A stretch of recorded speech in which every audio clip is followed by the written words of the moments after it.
Hello everyone, what's up good stuff? I'm in Pokemon 4, and today we're doing part 4 of my reaction to Timeline 2005 in Professional Wrestling. So if you guys missed part 3, go watch that before you watch this one, but this will be part 4. So I hope you guys like it. If you do, you guys give a big thumbs up, hit the subscribe button, turn notifications, and let's get started.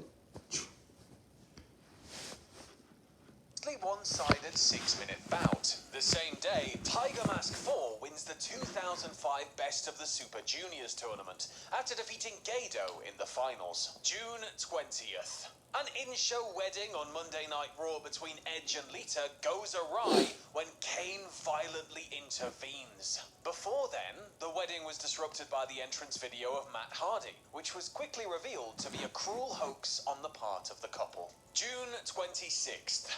Following a very good Judgment Day and a crowd-pleasing ECW one-night stand, WWE churns out another classic event in the Raw-branded Vengeance, before slightly under 10,000 fans at Las Vegas's Thomas and Mack Center.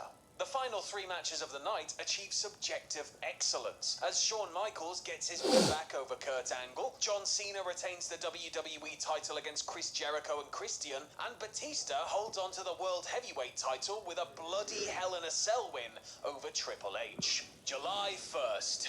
Independent wrestler Matt Striker resigns from his position as a high school social studies teacher in New York after school officials learned that he'd been using his sick time in order to make wrestling bookings, some of which were with WWE as an enhancement talent. Shortly after the story makes national headlines, Striker formally signs with WWE, who incorporates his teaching background into his on-screen persona. July 4th. After teaming with Hulk Hogan to defeat Kurt Angle and Carlito with a Raw/SmackDown double taping in Sacramento, Shawn Michaels unexpectedly super kicks Hogan during the post-match celebration, leaving Hogan laying, and the crowd in shock. As part of the SmackDown tapings the same night, ECW alumnus The Blue Meanie defeats JBL in a no DQ match, which included a particularly nasty chair shot by Steven Richards on JBL. And a little known fact for all you wrestling fans out there, the match came about after JBL legitimately beat Meanie bloody during the show-ending brawl at One Night Stand in June,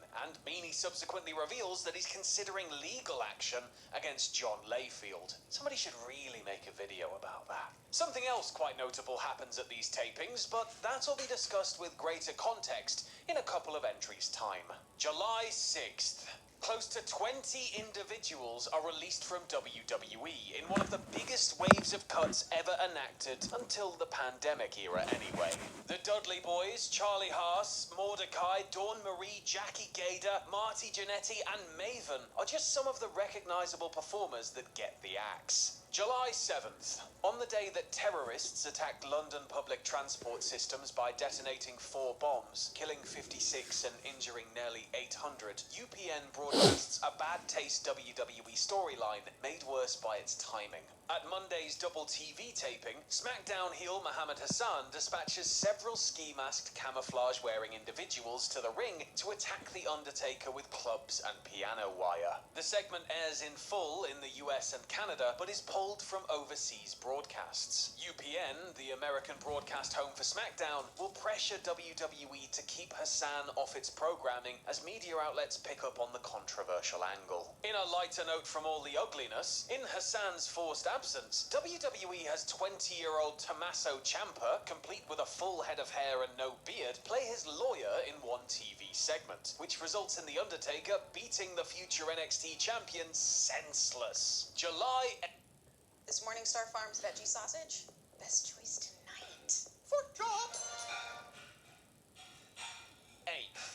Jim Cornette is fired from his position as head booker at WWE's developmental group Ohio Valley Wrestling. Cornette had been suspended months earlier for repeatedly striking trainee Anthony Corelli, the future Santino Marella, who had been sitting in the crowd at an OVW taping and reacted with laughter instead of fear at the boogeyman. Though Cornette does return from the suspension, WWE fires him not long after. Days later, Paul Heyman takes over as OVW's new Booker. July 10th. Hogan Knows Best premieres on VH1. The reality program documents the totally normal lives of Hulk Hogan, then wife Linda, and children Brooke and Nick. Nasty boy Brian Knobbs essentially plays the wacky neighbor. Somehow, this lasts for 4 seasons. July 11th. 3-time IWGP champion Shinya Hashimoto, one of New Japan's biggest draws and most dominant figures of the 1990s, passes away from a brain aneurysm 1 week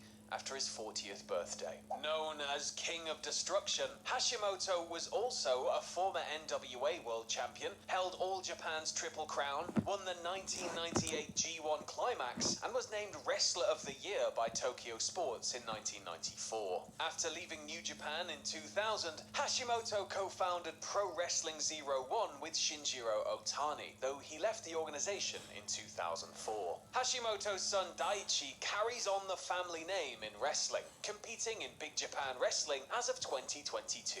That same night, just before his WWE non-compete period lapses, Matt Hardy returns to the company, attacking Edge in a wild scene on Raw that somehow blurs the lines between fiction and reality. July 16th. Miguel Perez Sr., one half of a popular tag team in the 1950s with Antonino Rocca, passes away from a massive heart attack at the age of 68. With Rocca, Perez held the Northeast versions of the NWA World and US Tag Team titles while competing in the Capital Wrestling Corporation, the precursor to WWE. Perez also held the WWC Puerto Rico Championship 4 times in the 1970s. July 17th. With their search for a new national TV outlet nearing its end, TNA holds a very enjoyable No Surrender in Orlando. AJ Styles defeats Sean Waltman in a high-quality junior heavyweight clash of eras, Samoa Joe chokes out Chris Sabin in an excellent encounter, and Raven retains the NWA World title against Abyss in a dog collar match. After the bout, as former champion Jeff Jarrett confronts the current title holder, Rhino suddenly makes his TNA debut, goring Raven to close the show. July 18th. Kazuyuki Fujita becomes IWGP Heavyweight Champion for the 3rd time, defeating Hiroyoshi Tenzan in Sapporo. The same day, the Hebner twins, referee Earl and executive Dave, are fired from WWE for allegedly selling company merchandise without authorization. The sales are reportedly made at a St. Louis-based store that Earl is part owner of. Both Hebners had been with WWE dating back to the 1980s. July 21st.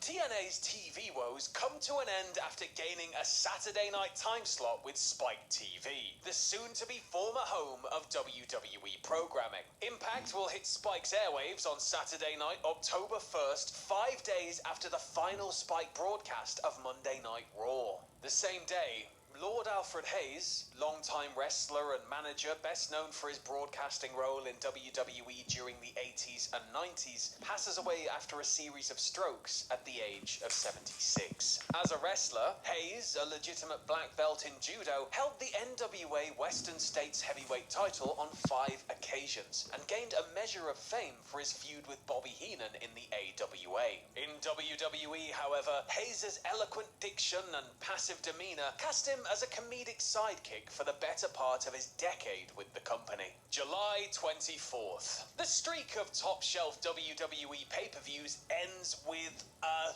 thud as Great American Bash infests Buffalo's HSBC Arena with 8,000 fans in attendance. In the fallout from the Muhammad Hassan storyline, Hassan loses a #1 contenders match to The Undertaker that he was originally supposed to win. And after Undertaker obliterates him in the post-match sequence, Hassan becomes persona non grata in WWE. The rest of the show resides in the range of mediocre to just plain bad, as Animal and Heidenreich become tag team champions with a bastardized LOD tribute act, while Batista and JBL trudge to a DQ finish in the main event world title match. August. Enough for 2, price for 1. Math makes me hungry. New Pizza Hut melts, just $6.99. So cute, I love it. After briefly negotiating terms of a possible return to the company, Brock Lesnar ultimately backs out of a WWE comeback. The two sides had been tied up in legal matters after Lesnar challenged the validity of the non-compete agreement that he'd signed to leave WWE in the spring of 2004. August 3rd. In the ultimate hell freezes over moment, Bret Hart meets with Vince McMahon at WWE headquarters, and the two pose for a widely disseminated photo together. The Hitman begins taking part in a DVD anthology focusing on his storied career. August 9th. Ken Anderson debuts at WWE's Velocity tapings, defeating Funaki. Before the match, Anderson provides intentionally obnoxious ring introductions, which will become his trademark. Weeks later, Anderson takes on the surname Kennedy at the behest of Vince, and Mr. Kennedy is duly unleashed upon the WWE landscape. August 12th. CM Punk drops the Ring of Honor World title in a four-way dance in Dayton, Ohio to James Gibson, the former Jamie Noble. Actually, he's soon to become Jamie Noble once more as Gibson Alright, thanks for watching. If you guys like this video, kids go pick thumbs up. Hit the subscribe button, turn notifications, and leave a comment. Subscribe to channels my side thing.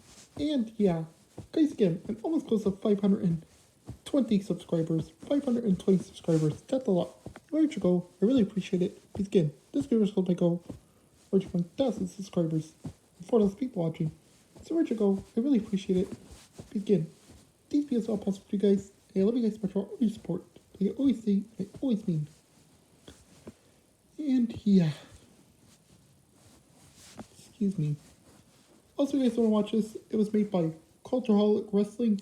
Put the link to their video down in the description. But yeah. Alright guys, there you go. Thank you so much for watching. Please like this video, leave a comment, subscribe for more. And I hope to catch you guys for tomorrow for part 5 and 6 of my reaction to Timeline 2005 and Professional Wrestling.